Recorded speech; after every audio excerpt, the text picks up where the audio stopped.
Bismillahir Rahmanir Rahim. In the name of Allah, the Beneficent, the Most Merciful. I'd like to welcome you, dear viewers, to another in our series, Understanding the Qur'an. Assalamu alaikum wa rahmatullahi wa barakatuh. In this segment of our program, we are continuing to look at Surah Al Kahf, the chapter of the cave, the 18th chapter of the Qur'an. And so far we are looking at the story of the sleepers, those youths who sought refuge in a cave from the persecution which existed in the society, a pagan society which sought to make everyone worship the idols of that society. These youths rejected this faith, this belief, and Allah gave them the strength, the courage to stand up and speak out against it. Then He directed them to a cave that they could hide themselves in it, and when they did so, He put them to sleep. And when He put them to sleep, as He mentioned in the summary, He made them unconscious of what was going on around them, and it was a miraculous sleep. So in the previous verses, that is in 15 and 16 in our previous section, we have the people of the cave speaking about the problems which existed in the society, the problems of idolatry, and talking about how great this evil was. To take others besides Allah is the greatest lie that we can make against Allah. And then Allah promised them that He would protect them and look after their affairs. Now, before looking at the descriptions which Allah gave of the state of these people in the cave, we need to consider that in this story, what we're finding here is these people called on Allah in prayer. In their times of difficulty, trial, they called on Allah, based on their faith, called on Allah in prayer to help them. Now, this is a basic principle in Islam, that we should turn to Allah regularly in prayer and make our prayers sincere to Him. And if these prayers are sincere, Allah will answer them. Prophet Muhammad ﷺ told us, "Ud'u Allah wa antum muqinuna bil ijaba." You should call on Allah being certain that your prayers will be answered. وَعَلَمُوا أَنَّ اللَّهَ لَا يَسْتَجِيبُ دُعَاءً مِنْ قَلْبٍ غَافِلٍ لَهُ. But at the same time, you should know that Allah will not answer the prayers of a heart which is negligent and playful, a heart which is not focused on Allah. These prayers, if they're not serious prayers, they will not be answered. Allah will not give the desired answer. Very, very important. We should pray to Allah regularly. Very important, because of course the thing which challenges us is that we put up our hands in prayer and to God, the one true God, and other people put up their hands in prayer to Jesus, to Vishnu or Ganesh or gods, whatever, a variety of other gods around the world. And it seems that everybody's prayers are being answered here. Not all the time, sometimes. So then, what is happening? Are all these gods valid? No. Islam teaches that there's only one true God. These other gods that others are worshipping are false. So then how is it their prayers are answered the same as ours? Or it seems the same, similar amounts of time. Because if their prayers were not answered, and it was known that only those who prayed to Allah, to the one true God, only their prayers were answered, then everybody would be praying to the one true God. But this is a part of the test of this life here, that we put up our hands in prayer and we don't see necessarily an immediate answer. But the reality, Prophet ﷺ had stressed that the prayers of the true believers are answered. Either the answer comes in this life, we receive whatever we're desiring, we're seeking right away, soon thereafter, or it is saved for us in the next life and is given to us as a reward in the next life. And in another occasion, Prophet Muhammad ﷺ, had described one of the believers going into paradise, seeing, the wonders and beauties, some place in paradise for them, and they were questioning, "Oh Allah, where did this come from? What did I do to deserve this?" And Allah reminds them of the prayers that they made, which weren't answered in this life, or appeared not to be answered. And the third way is that what Allah does, is that He may remove an equivalent amount of harm, equivalent to that prayer we're making, which would have come to us. Harm which was, in the cause and effect chain of our lives, destiny bringing this harm to us, but our prayer causes that to change. Allah removes it from us. We may not perceive it, we don't see it. For us, we just see, we put up our hands, some prayers are answered, some are not. Reality, as Prophet ﷺ explained to us, all prayers are answered. And we have to believe that. And we continue to turn to Allah in prayer.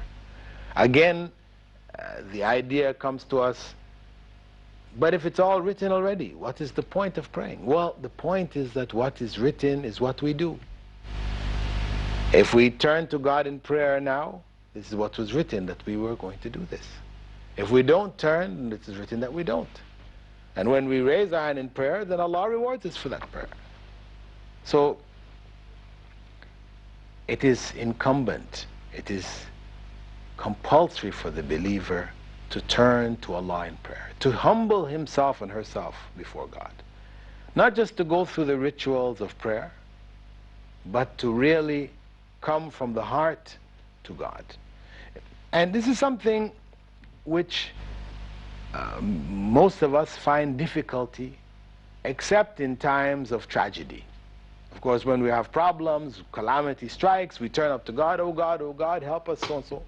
And we're very sincere in this. But this is the worship of the disbeliever.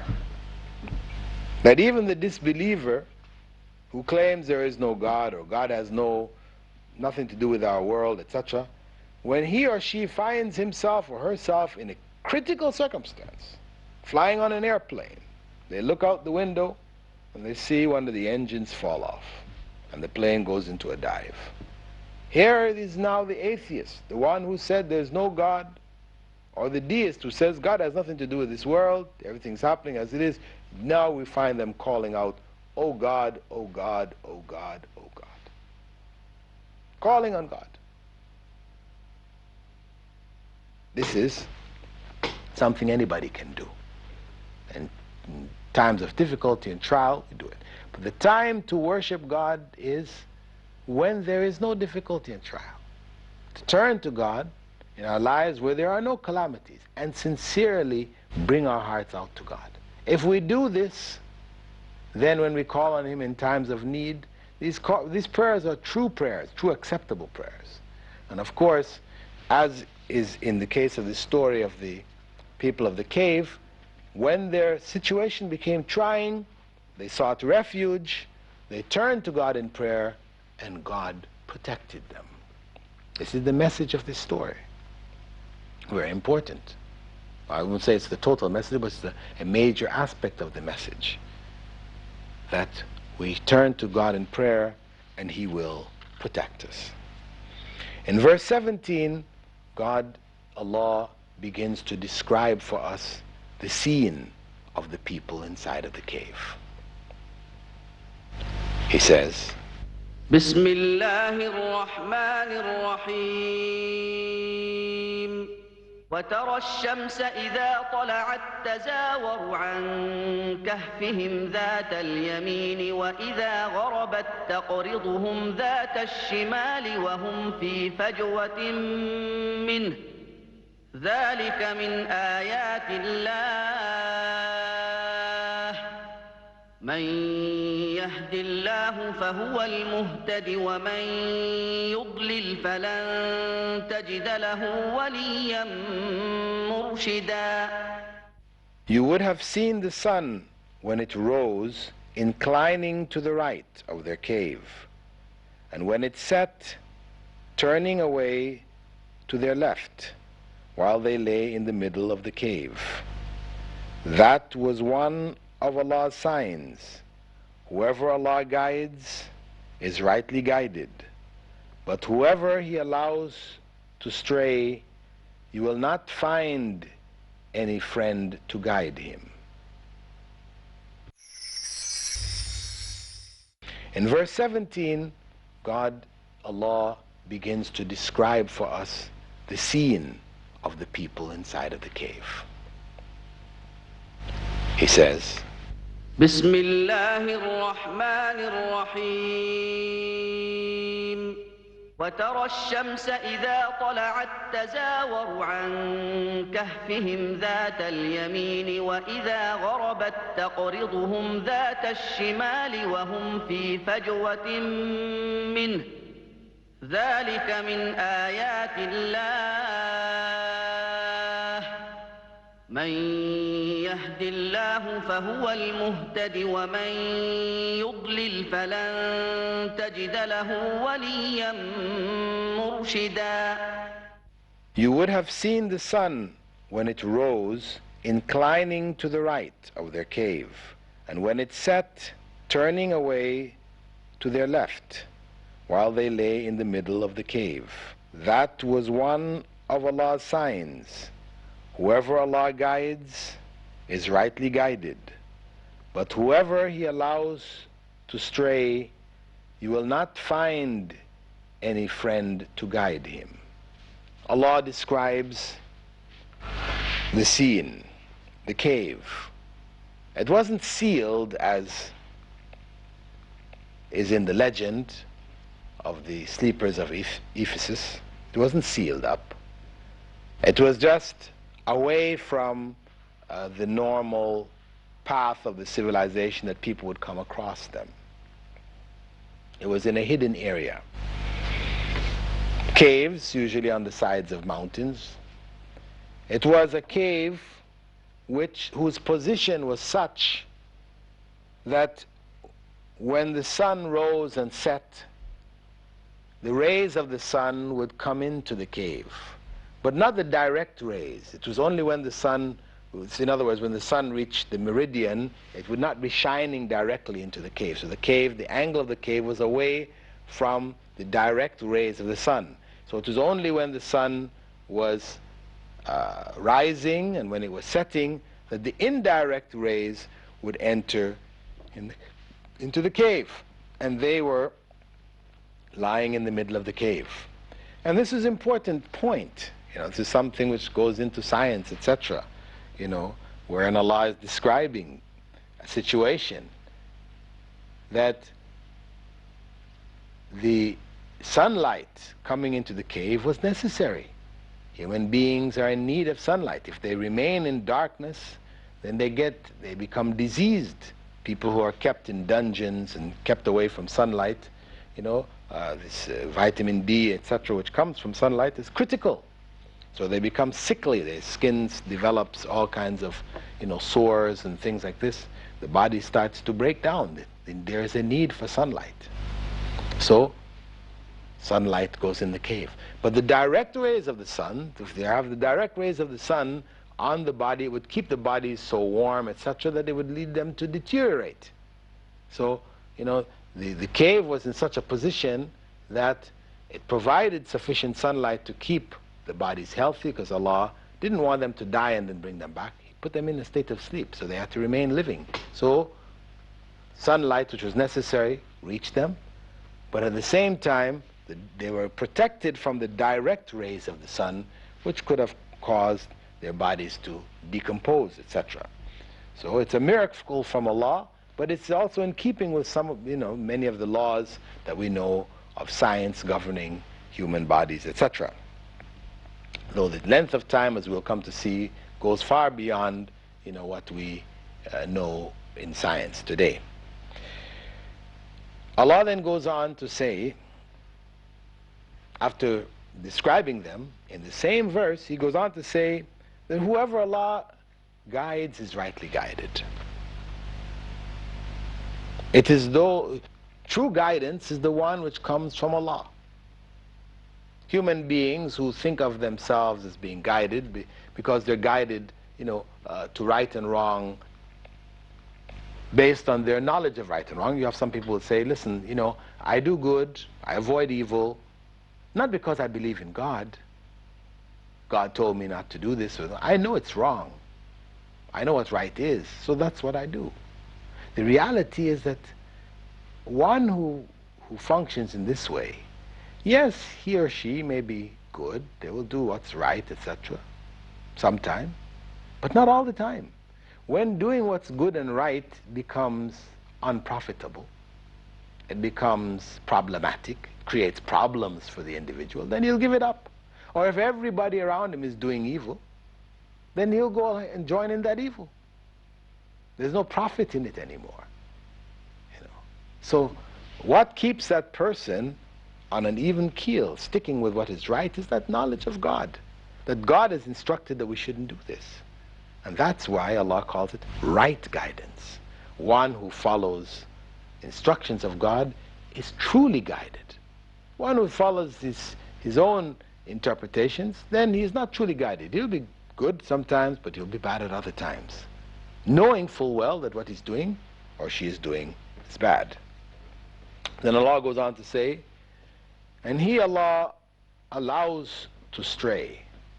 Actually, I've translated it as He, Allah, allows to stray. Actually, the actual text of the Qur'an, Allah says there instead, وَمَن يُضْلِلْ, and whoever Allah misguides. That's the actual literal translation. However, in the interpretive translation, I've given it as whoever Allah allows to stray. Why? Why did I make this distinction? Because when we look at the totality of what our lives are, what's happening in our lives, etc., it is not Allah forcing people astray. And this is a mistaken idea. Some people think, well, it's my good fortune, Allah has guided me, and for example, others from other religions or other societies, it's not their good fortune, Allah didn't guide them.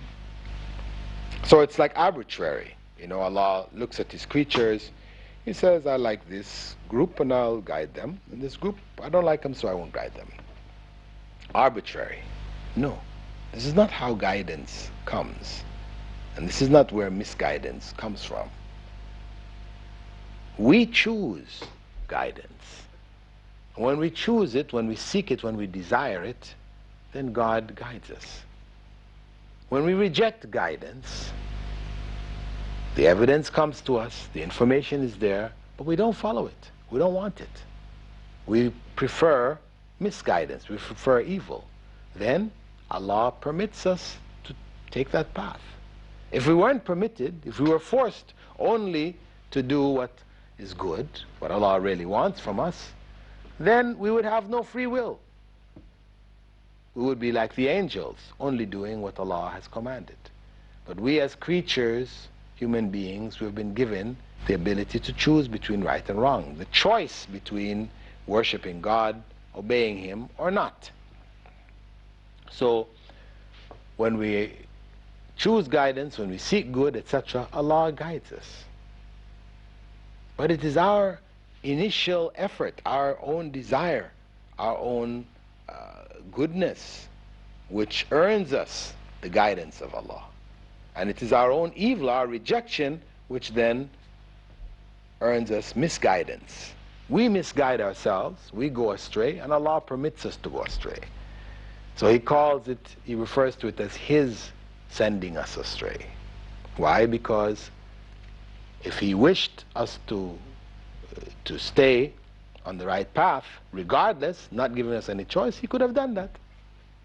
So we are only going astray by His permission. He has permitted us to do so. But this is part of the test of this life. We cannot use this reality in defense of evil. We can say we commit a sin, a major evil, and we say, well, it was God's destiny, God's will, God permitted me. No. We still chose it. It's our choice. And so we are responsible for it. So Allah goes on to say that when a person chooses that way of evil and they become misguided, Allah seals their hearts, as He said, for example, in Surah Al describing the disbelievers, that it's whether you call them or you don't call them, it's the same. ختم الله على قلوبهم. Allah has sealed their hearts. وعلى سمعهم وأبصارهم غشاوة. And there is a veil over their hearing and their sight. That, not that Allah is blinding them, not allowing them to see, but by choosing evil. You know, the Prophet ﷺ explained that when a person does an evil deed, a dark spot appears on the heart. The more they do, more dark spots, until the heart becomes completely darkened. Light, the light of guidance and truth, is blocked out. So their heart has become sealed by the actions that they've done. It's by Allah's permission that this process takes place. So Allah refers to it as sealing their hearts. Their ears are veiled, their sight is veiled, meaning they can't hear the good. They have done it to themselves. So when people speak to them good, they can't hear it. When good is shown to them, they can't see it. They don't want to see it. And this is what leads them to be in that state of not seeing it. So it's as if they've become blind and deaf. When a person reaches that state, none can help them. None can guide them. This is just informing us, you know, that we make an effort to guide those we come in contact with who are misguided. But ultimately, if they don't want it, no matter what we do, we cannot help them. Because it is all ultimately with Allah. The choices they make, they are responsible for. With that, dear viewers, this final thought, our duty is to convey the message of God, but guidance is ultimately up to God, up to that individual, whether he or she really wants it. We'd like to bid you farewell. Assalamu alaikum wa rahmatullahi wa barakatuh.